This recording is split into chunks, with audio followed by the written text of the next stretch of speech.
So hello everyone, this is Kush from BTech second year CSC from National Institute of Technology Karnataka सूरत का। So आज हम देखते हैं physics का एक और interesting chapter, thermal properties of matter. तो पहले हम लोग समझते हैं कि थर्मल प्रॉपर्टीज क्या होती है। मतलब हीट के कांटेक्ट में आते ही मतलब हीट या टेम्परेचर के कांटेक्ट में आते ही एक बॉडी कैसे बिहेव करती है।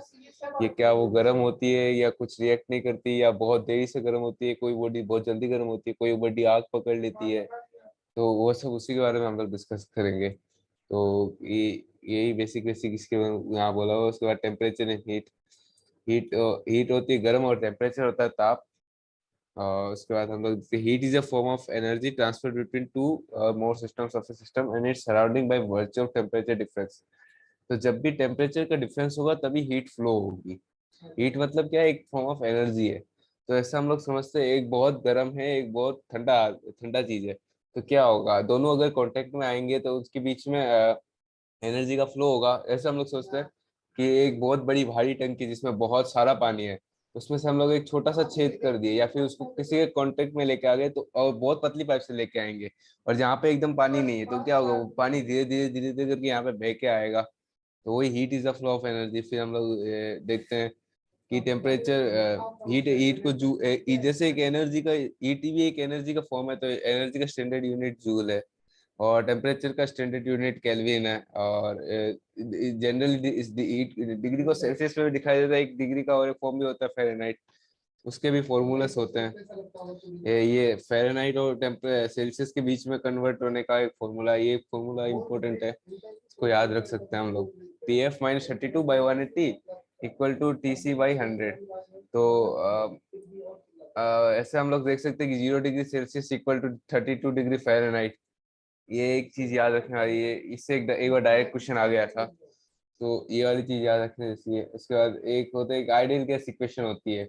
तो वो सबसे इम्पोर्टेंट है। एक बहुत सारे सवाल जेई मेंस में, तो अभी मेरे को याद है, PV इक्वल टू NRT, ये होती है ideal gas equation, where P is the pressure of the gas, V is the volume of the gas, N is the number of moles, R is the R एक standard number होता है 0.0821, और T is the temperature of the gas in Kelvin। यहाँ पे एक ध्यान रखने वाली बात, यहाँ पे आपको केल्विन में डालना है, सेल्सियस में नहीं डालना, क्योंकि 0 डिग्री सेल्सियस डालते ही ये पूरा चीज जीरो हो जाएगा। और प्रेशर और वॉल्यूम कभी भी मतलब जनरली जीरो नहीं होते हैं। तो यही बात, ये उसके बाद PV इक्वल टू PVT, यही लिखा हुआ है यहाँ पे। तो प्रेशर इक्वल टू ये माइनस, और हाँ माइनस, केल्विन इक्वल टू 0 -2। सो सबसे कम टेम्परेचर जो होता है -273.15, 0 डिग्री केल्विन। इसके नीचे टेम्परेचर जा ही नहीं सकता इस दुनिया में। अभी तक अचीव भी नहीं किया गया 0 डिग्री केल्विन। बहुत इसके शायद जहां तक मुझे याद है 10⁻⁹ केल्विन फिर भी एक बार अचीव हुआ था शायद। उसके नीचे टेम्परेचर अभी तक अचीव भी नहीं हुआ, और इसके नीचे जा ही नहीं सकता, ये तो फैक्ट है।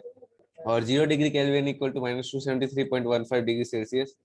और यही ये standard ideal gas equation PV equal to nu RT या PV equal to NRT। R equal to 8.31 joule mole inverse kilo inverse. R की वैल्यू डिपेंड करती है कि आप क्या ले रहे हो, PV और RT में। तो इसमें अपने को दिख रहा है कि जूल लेना है यहाँ पे, मोल इनवर्स और किलो इनवर्स। तो टेम्परेचर रहेगा केल्विन इनवर्स, सॉरी। तो टेम्परेचर रहेगा केल्विन में, न्यू रहेगा मोल में, और PV रहेंगे जूल में। उसके बाद T इक्वल टू TC, मतलब ये डायरेक्ट केल्विन से आप इसको उसमें कन्वर्ट कर सकते हो सेल्सियस में।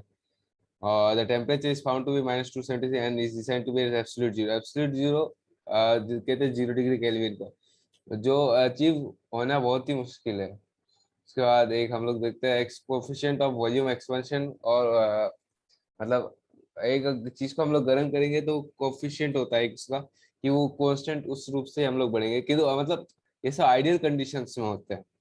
एक्चुअल कंडीशंस में इसमें से काफी डिफर कर सकता है, किंतु जनरली हम लोग कुछ कैलकुलेशंस करने के लिए मतलब इसके आसपास ही रहते हैं वो चीज, तो हम लोग उसको एक कांस्टेंट मान लेते हैं अपने न्यूमेरिकल सॉल्व करने के लिए, ताकि अपन एक चीज का आइडिया लगा सकते हैं।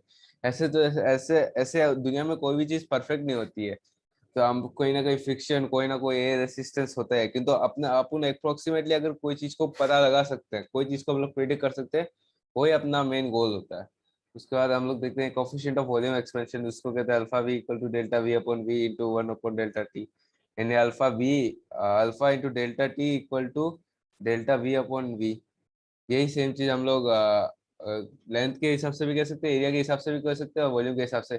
एक बार जेईई मेंस में क्वेश्चन भी आ गया था कि लेंथ, एरिया और वॉल्यूम के एक्सपांशन फैक्टर में क्या रिलेशन है। तो ये हम लोग देख सकते हैं, ये 1 टाइम मल्टीप्लाई हुआ हुआ, ये 2 मतलब 1:2:3 का रेशियो रहता है इसमें।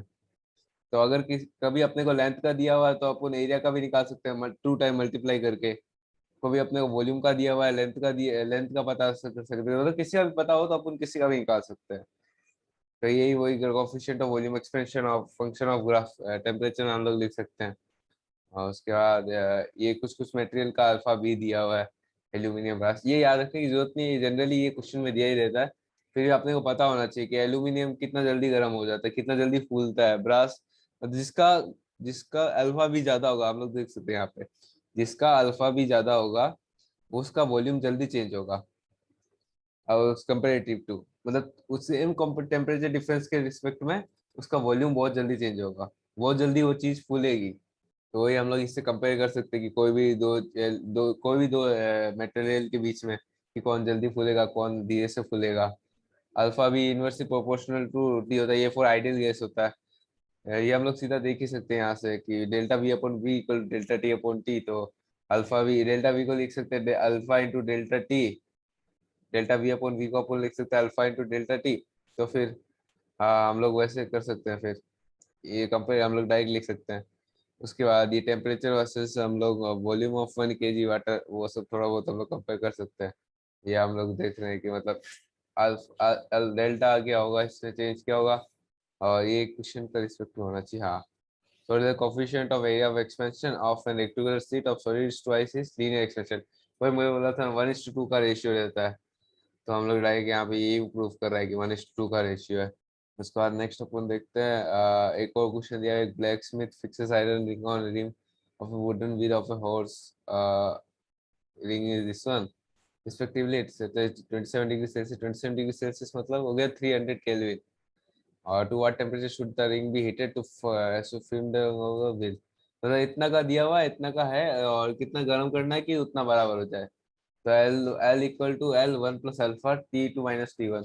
यहाँ पे लगाएंगे, अपने को एल फाइनल दिया हुआ है, इनिशियल दिया हुआ है, 1 अल्फा दिया हुआ है, अपने को फाइनल T2 निकालना है, तो T2 यहाँ से निकल सकता है फिर।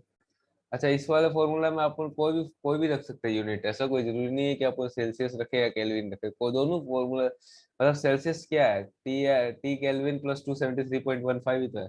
तो दोनों में 273.15 ऐड करेंगे तो दोनों ही कैंसिल हो जाएंगे ऑटोमेटिकली। किंतु दोनों ऐसा रखना है कि एक ही यूनिट रखे, ऐसा नहीं हो T2 आप केल्विन में रख रहे हो, T1 आप सेल्सियस में रख रहे हो।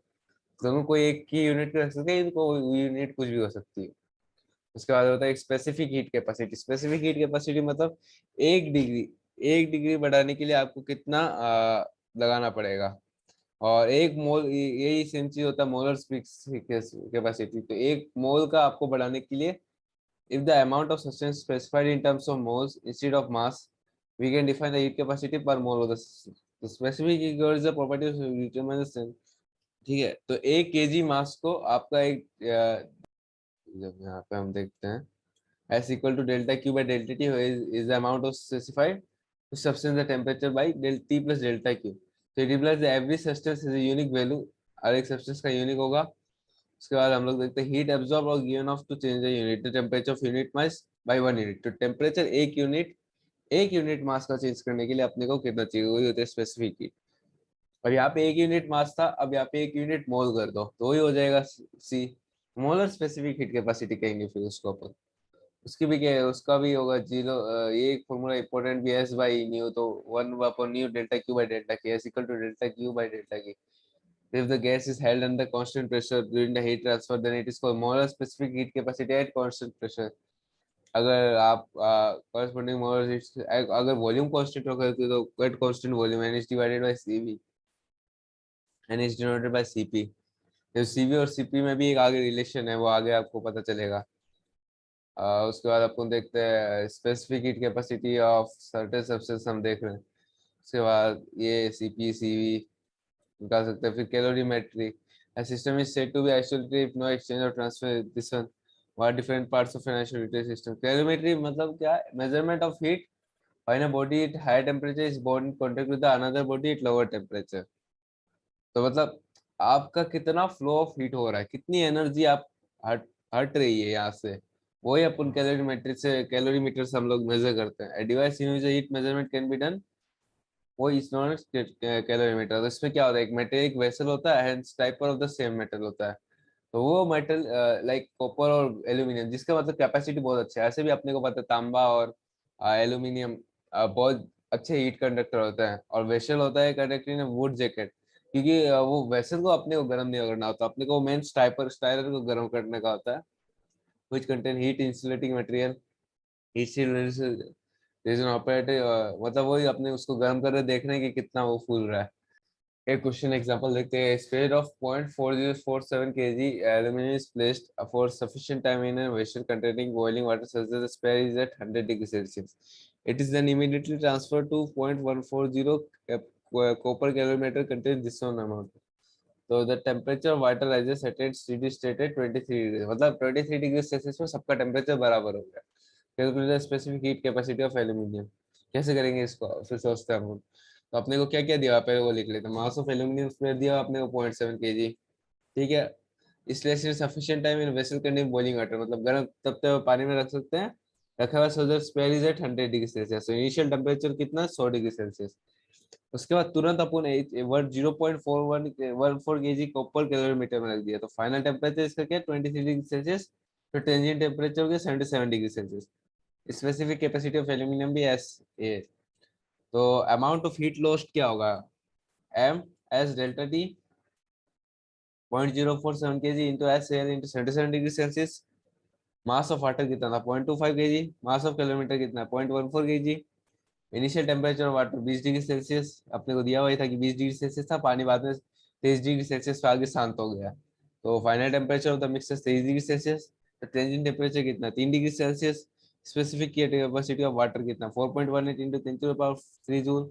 ये याद रखना है, वाटर का याद रखना चाहिए, वाटर का 4.18 इंटू 10⁸ जूल होता है। ये स्पेसिफिक हीट कैपेसिटी, ये वाली चीज याद रखनी चाहिए। Specific heat capacity of copper, वो अपने को पता है। तो अमाउंट ऑफ हीट ट्रांसफर क्या होगा, दोनों का इंडिविजुअल कैलकुलेट, कॉपर के वेसल में रखा तो दोनों का इंडिविजुअल, दोनों एब्जॉर्ब किया, वाटर भी एब्जॉर्ब किया और कॉपर भी एब्जॉर्ब किया, तो फिर अपन दोनों का इंडिविजुअल ऐड कर रहे हैं।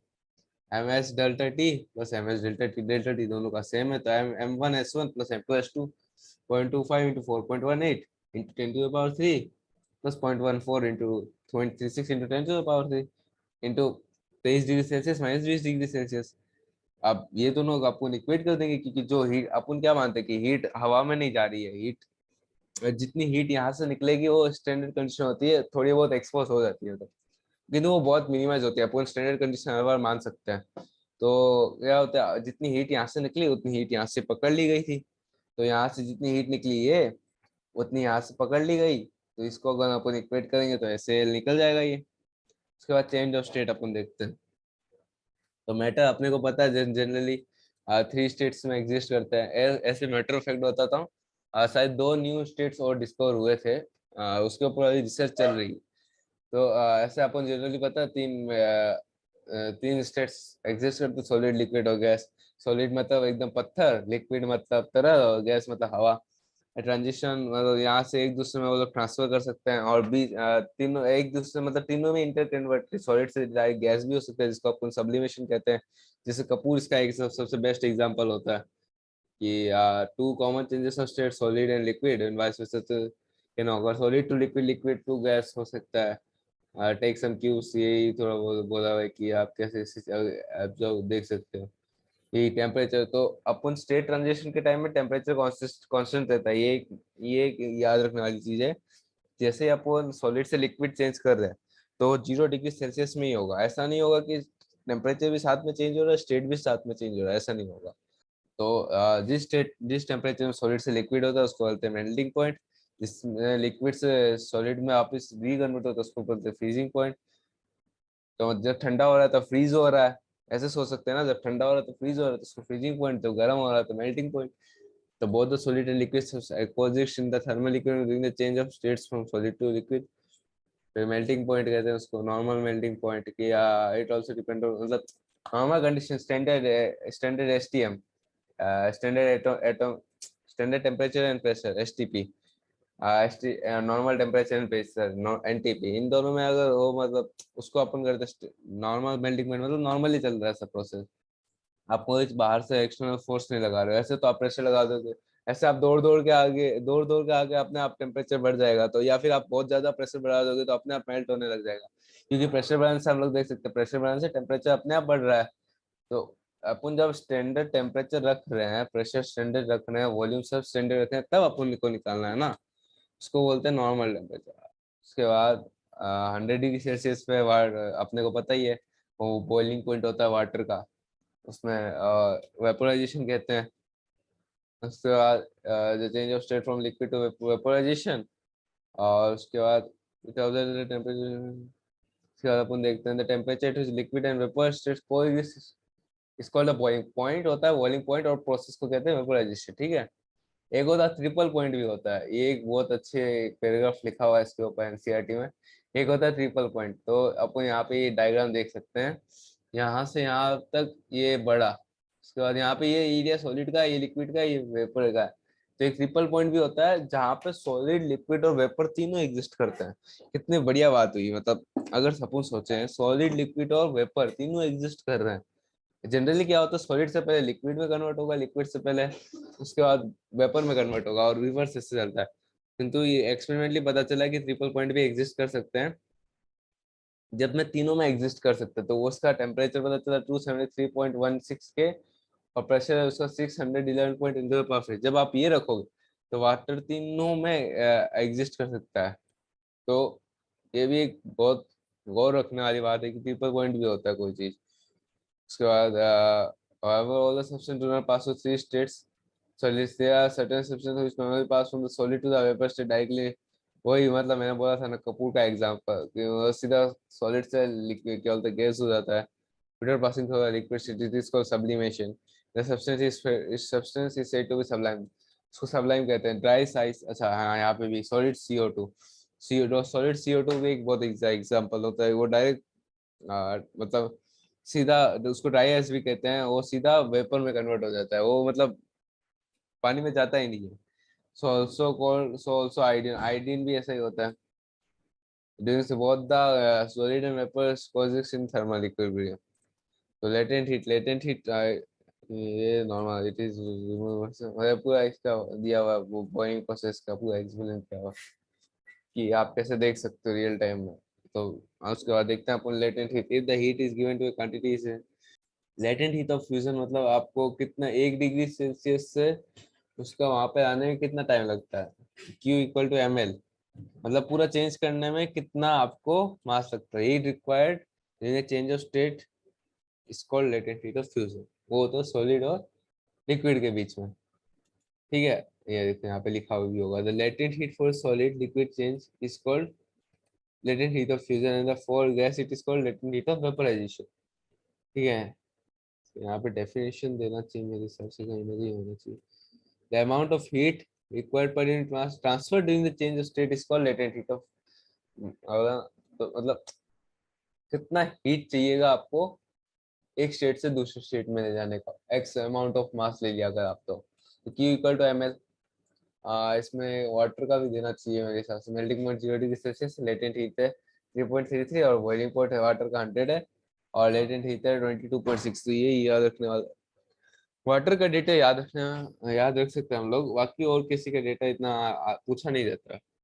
इसके बाद अपन यही वही ट्रांजिशन डायग्राम, जब चेंज होता है तब अपन नहीं होता है, मतलब टेम्परेचर नहीं बढ़ता है, उस समय टेम्परेचर कांस्टेंट होता है। इसमें एक एग्जांपल देखता हूँ, 0.515 kg of ice ice mixed with 0.30 kg of water at 50 degrees Celsius in a container. The resulting temperature is 6.7 degrees Celsius। Calculate the heat of fusion। तो पहले water zero, ice 0 degree Celsius में, 0.3 kg water 50 degree Celsius में, resulting temperature 6.7 degree. तो क्या हो रहा है, पहले आइस वाटर में कन्वर्ट होगा, 0.15 kg आइस को पहले अपन वाटर में कन्वर्ट करें तो उसको अपन लेटेंट हीट से मल्टीप्लाई कर देंगे, उसके बाद 0.15 kg पानी बन गया वो, अब 0.15 kg को 0 डिग्री से 6.7 डिग्री सेल्सियस, तो इतना हीट टोटल अपन ने एब्जॉर्व किया है। और जो 50 डिग्री वाला सेल्सियस वाटर है उसने कितना हीट छोड़ा है, तो 0.3 kg into S into T, तो कितना 50 - 6.7 into 0.3 into S, equal to 0.15 into L plus 0.15 into S into 6.7 degree minus 0 degree Celsius. तो अपन कैसे लिख सकते हैं, एम एस डब्ल्यू टी 0.30 पानी कितना छोड़ा इंटू 4/26 इंटू 50/6.7 इतना हीट छोड़ा गया, heat equal to melt ice mn plus heat required to raise the temperature इतना। तो इन दोनों का एडिशन प्लस इक्वल टू इतना होगा, इससे अपन एलएफ निकाल सकते हैं। कितना इजीली हो गया, यही आपके 2 मार्क्स मिल गए। Calculate the heat required to convert 3 kg of ice at 12 degree Celsius minus 12 degree Celsius kept in a calorimeter to steam at 100 degree Celsius. अब देखो स्टीम एट 100 डिग्री सेल्सियस है, इसमें गौर करने वाली बात है कि स्टीम, आगे देखते हैं। एट एटमॉस्फेरिक प्रेशर दिया हुआ है, स्टैंडर्ड एटमॉस्फेरिक प्रेशर होता है नीचे, उसके बाद वही 10⁵, उसके बाद capacity of ice is 2100 degree Celsius. Specific जो अपन एसपी बोलते हैं, specific water is this one, latent heat of fusion is this one, latent heat of steam. अब यहाँ पे देखो स्टीम मतलब क्या होता है, भाप। पहले मतलब भाप आपको दिया हुआ, खाली भाप और आइस दिया हुआ है, तो क्या होगा, पहले आइस भी टेम्परेचर बढ़ेगा, स्टीम का टेम्परेचर घटेगा। अब दोनों का इक्विलिब्रियम नहीं है, यहाँ पे -12 डिग्री सेल्सियस है, यहाँ पे देख सकते हो आप -12 डिग्री सेल्सियस है, और यहाँ पे ये 100 डिग्री सेल्सियस पे। तो क्या होगा, स्टीम पानी में बढ़ेगा। पहले अपन देखेंगे तो उस उतने हीट में अपन देखें, पहले यहाँ पे 21, तो पूरा पूरा स्टीम अपन पूरा पूरा कन्वर्ट करते हैं तो कितना एनर्जी मिल रहा है। अपने को इक्विलिब्रियम पॉइंट निकालना है, इक्विलिब्रियम टेम्परेचर निकालना लास्ट में अपने को। तो अपन देखेंगे कि पहले कितना हीट यहाँ पे वो छोड़ रहा है और वहां पे से आइस ले रहा है। तो -12 से 0 जाएगा तो कितना लगेगा, उसके बाद 0 डिग्री आइस से 0 डिग्री वाटर में जाएगा कितना लगेगा। और यही सेम चीज वहां से भी कैलकुलेशन, मतलब 2 डिवाइड करना, उसके बाद 100 डिग्री सेल्सियस को अपने को स्टीम से वाटर में जाएगा, तो ये इतना इतना इतना से मल्टीप्लाई करना होगा, तो कितना छूटेगा। तो वही देखते हैं अपन, हीट रिक्वायर्ड 2 kg, उसको वही देखते 3 kg को -12 से 75,600 लगेगा जूल, और 0 डिग्री से यहाँ से लाने में इतना लगेगा, और 0 से 100 तक ले जाने में अपने को इतना लगेगा। अब अपने को 100 डिग्री स्टीम को 100 डिग्री वाटर में लाने में इतना एनर्जी मिलेगा। तो नेट अपन देख सकते हैं Q1 + Q2 + Q3 + Q4। तो अपन को क्या निकालना है, calculate the heat required to convert. तो पूरा पूरा अपन देख सकते हैं कि एनर्जी को कितना लगेगा इसमें, Q1 + Q2 + Q3 + Q4, ठीक है। उसके बाद नेक्स्ट देखते हैं अपन हीटिंग बाय कंडक्शन कन्वर्शन, मतलब हीटिंग कैसे आप ट्रांसफर कर सकते हो। ये बहुत अच्छी डायग्राम दिया हुआ है। अगर आपका हीट निकल रहा है तो उसमें अपन 3 तरीके से निकाल सकते हैं। एक होता है रेडिएशन के थ्रू, एक होता है कन्वेक्शन के थ्रू, कि आप अगर अंगीठी जल्दी, इसको बोलते हैं अंगीठी देसी भाषा में, तो एक हाथ अपन सेकते हैं उसको बोलते हैं, इसको तुरंत ऊपर रखोगे तो कन्वेक्शन, साइड में इसके रेडिएशन निकल, तो भाप तो यहीं से निकल रहा है, लेकिन साइड में कैसा है, रेडिएशन के थ्रू आ रही है। ऊपर हाथ रखा कन्वेक्शन, और यहाँ से जो हीट ट्रांसफर हो रहा है वो होता है कंडक्शन, क्या अपन गरम गरम रोड रखते हैं, चलिए जिसको बोलते हैं, तो वो होता है कंडक्शन के थ्रू। ये जो मेल्ट और करते हैं अपन भट्टी में, कंडक्शन। ये जो ट्रांसफर बिटवीन जो एडजेसेंट पार्ट, वही वही वही सब बातें हैं। अब दो कनेक्ट ऐसे एक स्टैंडर्ड प्रॉब्लम भी बनती है इसके ऊपर, दो कनेक्टेड है, एक एक हाई टेम्परेचर पे एक लो टेम्परेचर में, तो बताओ कितना फूलेगा। तो टेम्परेचर अपन को delta L equal to 1 + alpha delta C, ये अपने को पता ही है, डेल्टा एल अपॉन एल, मतलब फाइनल लेंथ क्या होगा, initial length plus delta L alpha delta C, delta L 1 + alpha delta C. Final length अपन निकाल सकते हैं ऐसे, एच इक्वल टू, हाँ वही निकाल सकते हैं कि the area of cross section area is inversely proportional to the length. तो H equal to K A T C minus T D by upon H. The constant proportionality of K is known as thermal conductivity of the material. The greater the value of K for a material, हम लोग ये सब बोल सकते हैं। के बाद यही थोड़ा बहुत नॉर्मल मटेरियल के ऊपर बताया हुआ है कि कौन कितना तेजी से फूलेगा, कितना तेजी से गर्म होगा, थोड़ा बहुत देख लेना चाहिए। कंपैरिजन में ये वो कभी कभार कंपैरिजन के क्वेश्चन भी आ सकते हैं। ऐसे जनरल नॉलेज होना चाहिए कि ये सब अच्छे कंडक्टर होते हैं, जो मेटल जनरली होते हैं वो अच्छे कंडक्टर होते हैं, non metal generally bad conductors होते हैं, एक्सेप्शन दोनों में ही है, किंतु हाँ जनरली थोड़ा याद रखने से अच्छा रहेगा। उसके बाद नेक्स्ट अपन देखते हैं what is the temperature of the steel copper junction in the steady state of the system shown in figure 10.15। Length of the steel road is 15 centimetre, ये 15 सेंटीमीटर दिया हुआ है। ये कॉपर दिया हुआ है। ये 300 डिग्री सेल्सियस पे, ये 0 डिग्री सेल्सियस पे अपने को निकालना है, जंक्शन का पॉइंट निकालना होगा। जनरली ये क्वेश्चन जहाँ तक याद है मेरे को, लेंथ ऑफ द कॉपर और 10 सेंटीमीटर, ये 15 सेंटीमीटर, ये 10 सेंटीमीटर है। आप 300 डिग्री से 0 degree, area of cross section steel road is twice का एरिया ट्वाइस है। तो के डेल्टा टी अपॉन एल, ये एक फॉर्मूला याद रखने वाली चीज है, ये वाली चीज। H equal to K delta T upon L, area of cross section of steel road is twice that of Korea copper. Thermal conductivity दोनों की दी हुई, थर्मल कंडक्टिविटी मतलब के, ये हर एक मेटल की अलग अलग होती है के। और उसके बाद अपन देखते हैं ये दी हुई को स्टील और कॉपर। कॉपर अपने को पता है स्टील ऐसे भी मिक्सचर होता है कार्बन और उसका, तो ऐसे भी कम ही कंडक्ट करना चाहेगा वो, किंतु कॉपर होता है प्योर तांबा मेटल, कितना फटाक से गर्म हो जाता है वो। तो फिर अपन वो देख सकते हैं ऐसे कि कॉपर का ये, उसके बाद ठीक है देखते हैं नेक्स्ट इसको सॉल्व कैसे किया इन लोगों ने। इंसुलेटिंग मेटल जैसे जैसे, तो के ए 300 - अपने को यहाँ पे निकालना है ना टेम्परेचर। देखो कैसे हो सकता है, यहाँ से भी टेम्परेचर फ्लो कर रहा है, यहाँ से भी टेम्परेचर फ्लो कर रहा है, यहाँ से यहाँ इसका पॉइंट है 300 डिग्री सेल्सियस, इसका अपने को मान लिया टी, यहाँ पे 0 डिग्री सेल्सियस, यहाँ पे मान लिया टी। यहाँ का दोनों का टेम्परेचर क्या है, सेम है, और दोनों का फ्लो क्या है, वो सेम है, मतलब दोनों का हीट सेम फ्लो रेट है। तो यहाँ से जितना निकलेगा हीट वहां से उतना ही आएगा।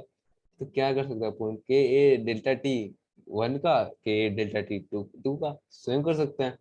कि अपने को पता ही था 500.2 दिया हुआ, उसका 385 दिया हुआ, T T T minus zero, 300 - T. अच्छा यहाँ पे टी केल्विन में रखना, मतलब डेल्टा टी नहीं, दोनों में रख सकते हैं आपकी इच्छा, किंतु जनरली आप केल्विन का यूज करने को आप प्रीफर करें, ज्यादा अच्छा रहेगा।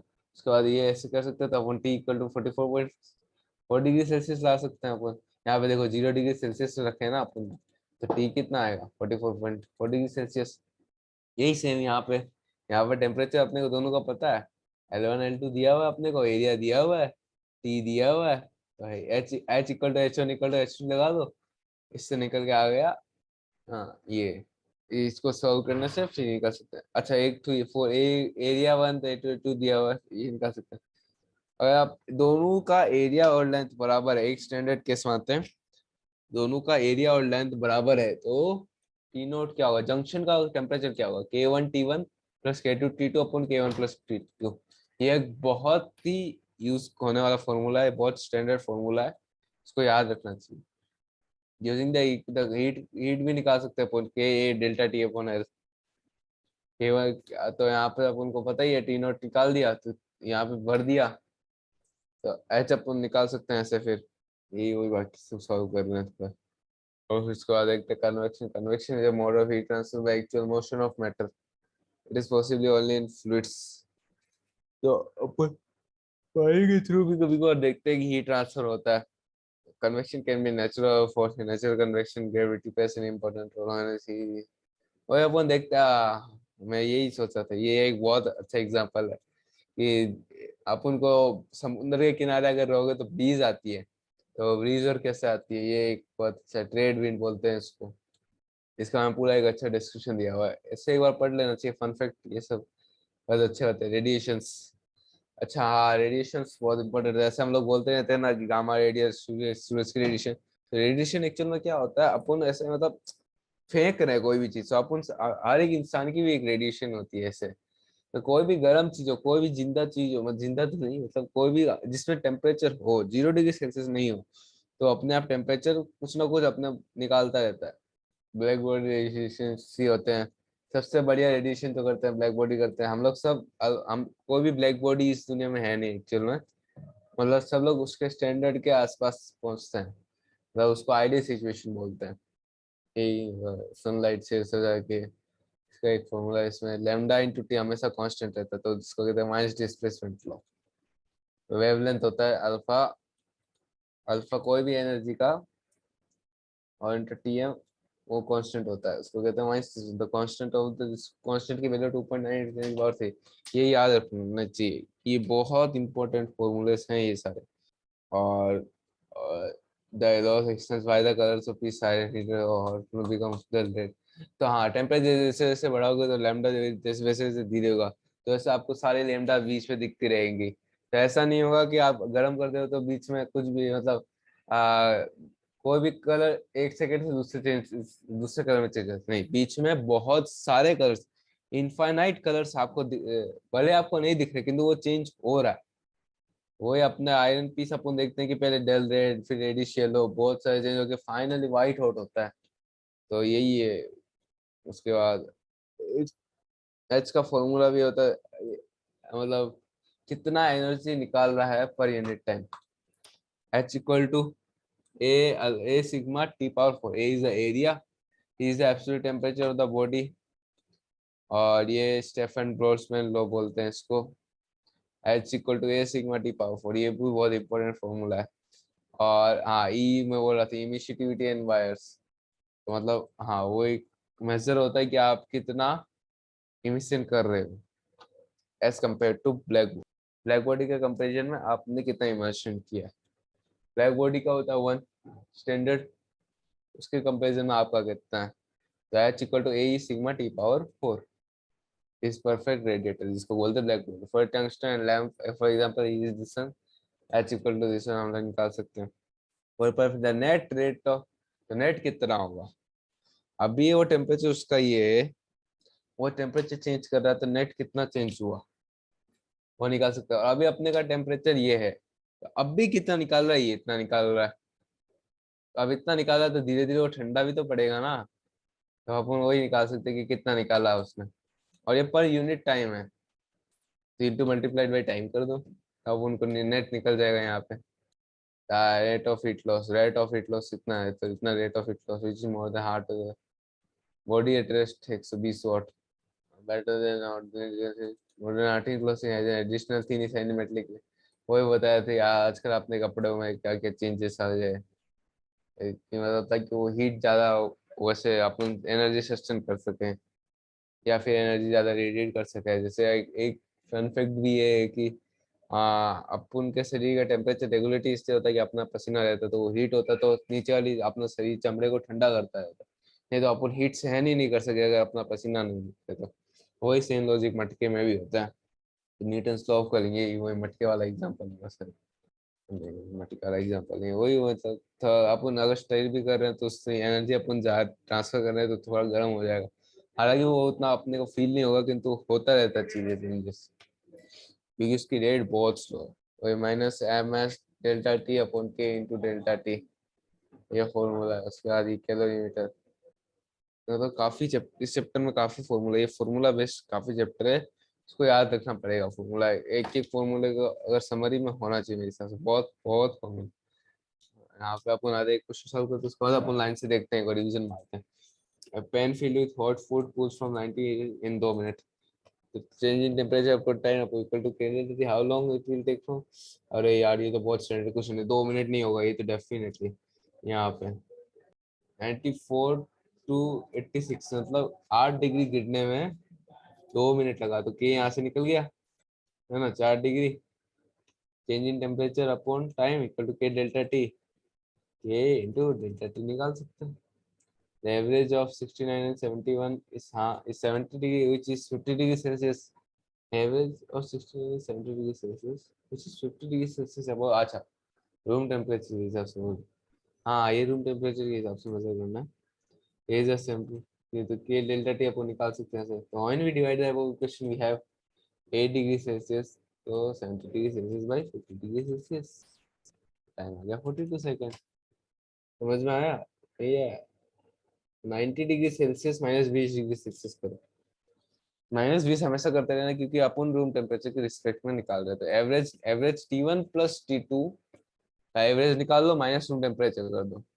K इंटू 70 डिग्री सेल्सियस है 8 डिग्री बाई 2 मिनट।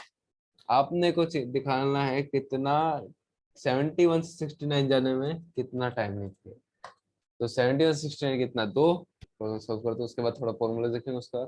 इसमें क्या थोड़ा कैलकुलेशन है तो थोड़ा ध्यान रखना है कैलकुलेशन सॉल्व करते हो कि अपन कोई फॉर्मूला नहीं डाल, गलत फॉर्मूला है इसमें। फॉर्मूला पूरा चैप्टर बेसिकली फॉर्मूला बेस्ड ही है, अगर आपको फॉर्मूला याद है तो आप कर जाओगे, नहीं तो नहीं कर पाओगे। तो अपन देखते हैं यहाँ वाला, ये 94 प्लस 86 का एवरेज कितना, 90 माइनस 20 तो 70। वही के निकाल लिया यहाँ से अपन ने, तो के निकल गया 8 डिग्री बाई 2 × 70 ये निकल गया यहाँ से। अब 2 डिग्री चेंज है भाई, टाइम निकालना है अपने को। इक्वल टू के इंटू 71 + 69 हो गया 70, -20 हो गया 50। तो के की वैल्यू यहीं पे रख दो, या फिर दोनों को डिवाइड ही कर दो, सबसे बेस्ट। यहाँ से टाइम निकल सकता है अपने। तो सबसे बेस्ट यही सॉल्यूशंस होते हैं। ये वाला एक स्टैंडर्ड क्वेश्चन है, इसके ऊपर बहुत सारे क्वेश्चन भी आए हुए जेईई मेंस से, तो इसके रिलेटेड मतलब मेरे को जहाँ तक याद है, शायद एक बार ऐसे ही एकदम सेम डिट्टो ऐसे ही क्वेश्चन एक बार आया था जेईई मेंस में या जेईई एडवांस में शायद। उसके बाद हाँ, उसके बाद देख सकते हैं। अब एक बार सारे फॉर्मूले देख सकते हैं। स्टार्टिंग में अपन ने देखा सेल्सियस फ़ारेनहाइट टेम्परेचर्स क्या होते हैं, ये वाला फॉर्मूला देख सकते हैं। Tf - 100 T-32/9 divided by C divided by वो अपन देख सकते हैं Tc + 32 9/5 × Tc + 32। फिर PV equal to nu R T, ये आइडिया जैसे क्वेश्चन याद रखना। Tc इक्वल टू T - 273.5 ये भी याद रखना। डेल्टा एल बाई लेंथ का, वॉल्यूम का और उसका भी एरिया का भी अपन लिख सकते हैं। वही 1:2:3 का रिलेशन होता है। उसके बाद अपन ने देखा specific heat capacity equal to 1 delta Q equal to M S delta T. और उसके बाद अपन देख सकते हैं लेट एक अच्छा मोलर स्पेसिफिक हीट कैपेसिटी, ये होता है specific heat capacity with respect to mass, specific respect to mole. तो जनरली मोल के हिसाब से दिया जाता है। Delta Q equal to new C delta T. उसके बाद अपन देख सकते हैं उसके बाद लेटेंट हीट भी देना चाहिए, लेटेंट हीट ऑफ फ्यूजन। तो उसमें होता है delta Q equal to M L, या हाँ एम एल लेटेंट हीट, मतलब latent heat of fusion, latent heat of vaporisation. उसके बाद अपन देख सकते हैं H equal to K delta C delta T अपन एल, ये देख सकते हैं। उसके बाद ये वही, उसके बाद अपन देख सकते हैं Newton's law of cooling, delta D Q by D T अपन माइनस के डेल्टा टी। तो उसके बाद एक और था H equal to E sigma T की power 4, A E sigma T की पावर 4। ये स्टेफन बोल्ट्जमान का इक्वेशन था ये। बहुत सारे क्वेश्चन है, मतलब उसका अपन थोड़ा ये याद रख सकते हैं। एक बार आया था मतलब यूनिट थोड़ा ध्यान रखना चाहिए। उस दिन मैंने आपको बताया भी था कैसे डिराइव करना है, तो यूनिट याद रखना चाहिए। उसके बाद चलो आगे एक्सरसाइज पे देखते हैं, जितने सॉल्व कर पाते हैं उतने करते हैं। उसके बाद triple point carbon dioxide expensive temperature on the surface, ये तो अपन ट्राई कर सकते हैं। वो फॉर्मूला था T F equal to 9/5 Tc + 32। TF अपने को पता है, यहाँ पे पहले अपने को केल्विन पता है, तो केल्विन से अपन सेल्सियस कैसे निकाल सकते हैं। केल्विन से अपन -273.15 कर देंगे तो सेल्सियस आ गया। फिर टीएफ इक्वल टू 9/5 Tc + 32 लगा दिए, तो उससे अपने को फ़ारेनहाइट पे आ गया। उसके बाद next question, the absolute scale of A and B at triple points of were defined to be 200 A and 300 B. तो एब्सोल्यूट स्केल्स, अच्छा have triple points of water to B, अच्छा ट्रिपल पॉइंट ऑफ वाटर अपने को ये 200 A equal to अपने को triple point of water पता है ना, हम लोग देखे थे ना 273.15, वही तो था। और प्रेशर था बहुत कम, 10⁻³ एट 273.16 केल्विन, और प्रेशर था 10⁻³ पे। तो अपन क्या कर सकते हैं, ए इक्वल टू अपन यहाँ से निकाल सकते हैं रिलेशन ए, और ए अपने को पता है वाटर के रिस्पेक्ट में इतना केल्विन है।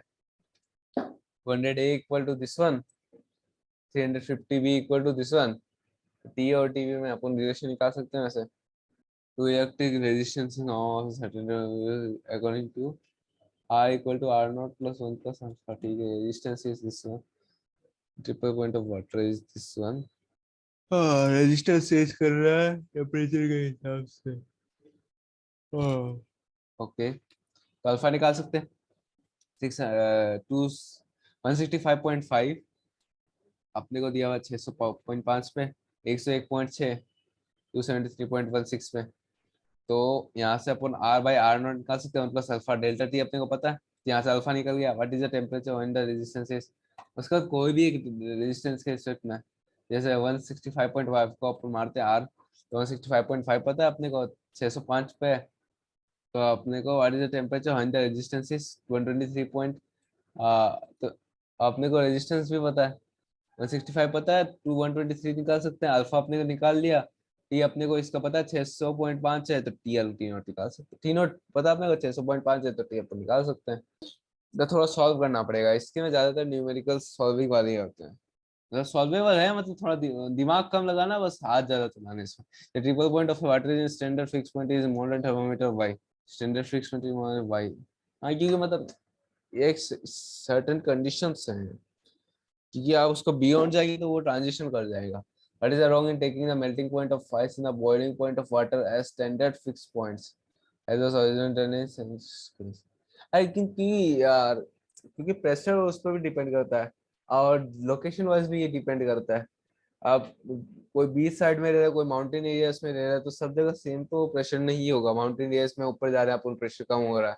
कोई बीच साइड में पानी के किनारे रह रहा है, तो उसका प्रेशर ज्यादा होगा। प्रेशर के वेरी कर रहा है, तो बॉइलिंग पॉइंट में भी फर्क आना चाहिए थोड़ा थोड़ा सा। There was two fixed point in the original Celsius scale as mentioned above, which were assigned the number 0 degree Celsius and 100 degree Celsius. On the absolute scale, one of the fixed point is the triple point of water, which one is scale in absolute scale. That's one. There is two fixed point in the original Celsius. Other fixed point निकालना है। एक 0 degree kelvin मान लो। Other fixed point on this Kelvin scale, एक होगा 0 degree kelvin होना चाहिए हिसाब से इसका answer. The absolute temperature scale is related to the temperature. Why do you have to? Because I know 273.15 is the 273.15 is the temperature when it is 0 degrees Celsius, and 273.16 is the temperature at triple point. So we should consider the temperature at 0 degrees Celsius, because we are comparing with respect to 0 degrees Celsius, not the triple point of the water. So you got the point. Like if there is triple point of the water, मतलब triple point water के specs में अपन नहीं खेल रहे ना। अपन water के specs में तो चल ही नहीं रहे हैं, अपन तो स्टैंडर्ड के स्पेक्ट में चल रहे हैं। वो तो लकीली कोइंसिडेंट कर गया कि 2.273.16 आ गया वाटर का triple point. What is the temperature triple absolute scale of whole whose unit internal size is equal to the rate of Fahrenheit? कैसे निकाल सकते हैं कि डेल्टा एफ वो है, तो डेल्टा सी निकाल सकते हैं। और आइडियल गैस थर्मामीटर से and B uses oxygen hydrogen gas respectively. Okay, the following position are में ट्रिपल पॉइंट दिस वन है, नॉर्मल मेल्टिंग पॉइंट ये है, प्रेशर थर्मामीटर का ये है। What is the absolute temperature of normal melting point of sulphur?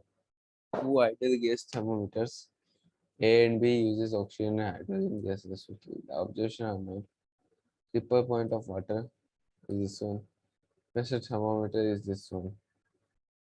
Normal melting point of sulfur is this one. हाँ, तो इसमें निकाल सकते हैं ना। अपने को P पता है, नॉर्मल मेल्टिंग पॉइंट पता है अपने को, सल्फर प्रेशर पता है अपने को।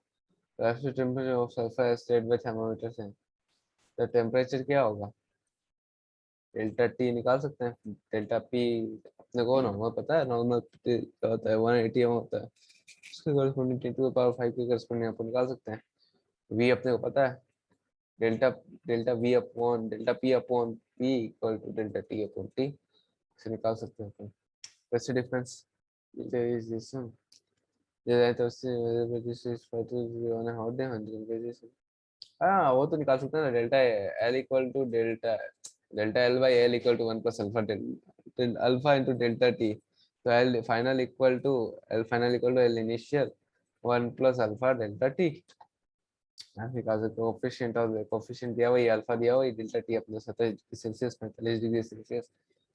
हाँ, निकाल सकते हैं कि slash scale the outer diameter of the shaft is the outer diameter of the shaft is this one, and the diameter of center hole is varies this one. Okay, outer diameter अपने को दिया हुआ है, inner diameter अपने को दिया हुआ है। अपने को outer diameter दिया हुआ है, अपने को inner diameter दिया हुआ है। In the shaft is cooled using a dry ice at what temperature?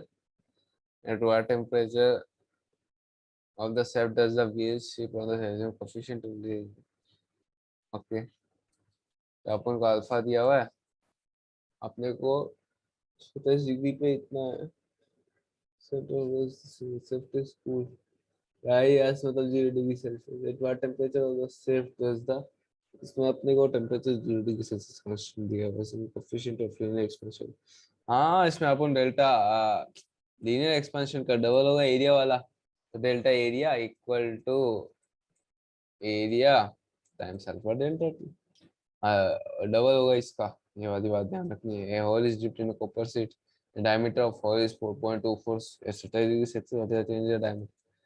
हाँ तो डायमीटर को भी वैसे ही मान सकते हैं ना अपन, when it is 270 degree Celsius, coefficient of linear expansion. हाँ वही वही सेम क्वेश्चन है ऊपर वाले जैसे। बस wire is this one held out on little tension between two supports. The wire is cooled to a temperature of -30 or the temperature deployed in the wire, the diameter is 2 millimeter coefficient. Same y निकालना है यहाँ से, y से ऊपर consider कर सकते हैं। Same ये भी वही सेम कॉन्सेप्ट है, इधर thermal stress stress strain graph से कर सकते हैं। Delta L equal to gamma times delta L upon L equal to K delta T, वही upon area.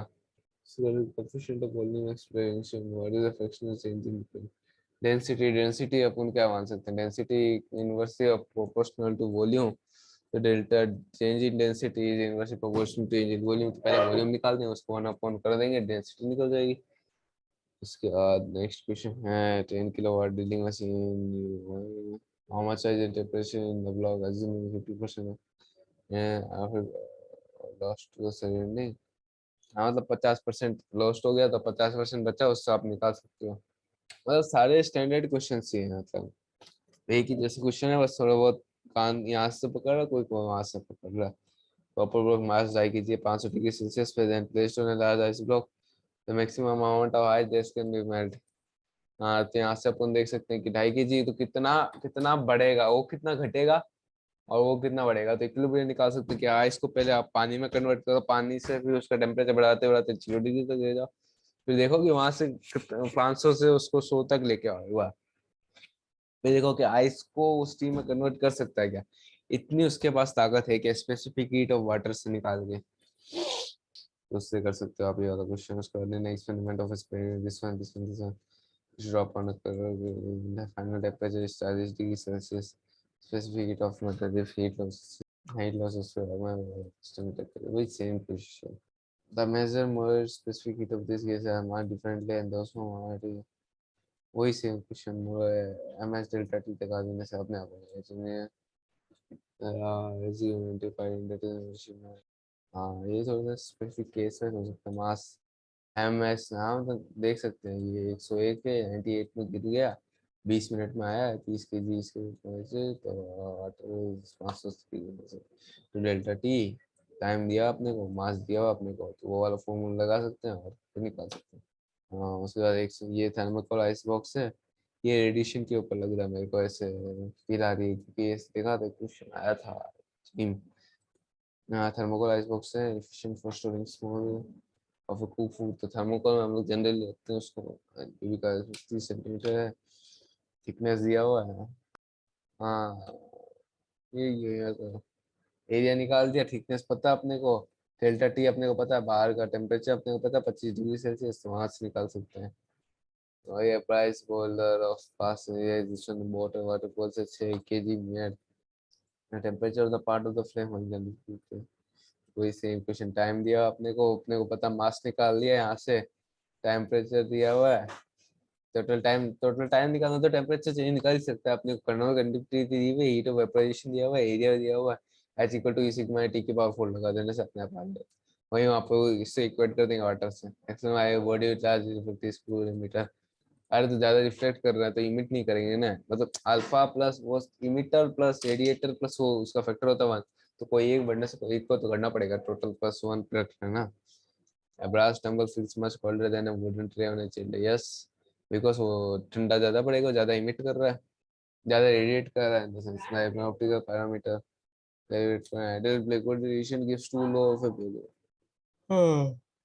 Beautiful. Ideal Blackbody radiation gives too low of a value for the temperature of a red hot iron piece in the open, but gives a correct value for the temperature on the it's in the furnace because अरे तो temperature उसके आसपास रहेगा तो accurately measure होगा ना वो delta T, क्योंकि वहां पे अपन टी एवरेज ले रहे हैं, तो टी एवरेज में जितना कम गैप होगा तो उतना ज्यादा एक्यूरेटली आएगा।